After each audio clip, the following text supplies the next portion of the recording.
libreng seedlings, asin, bakuna sa mga alagang aso't pusa, libreng medical check-up, gamot at iba pa.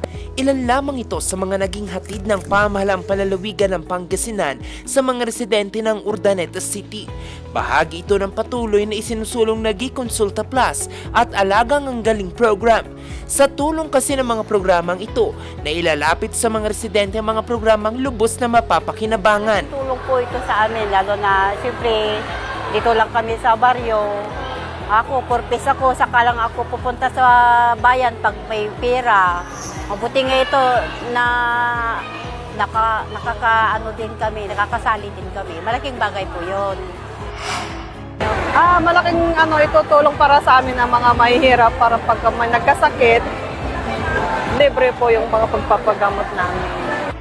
Mas okay kasi kaysa pupunta ka pa sa malayo, hassle din kasi yung pamasahe, yung bayad mo din. Kumbaga mas maganda na din kasi sila na mismo yung lumapit.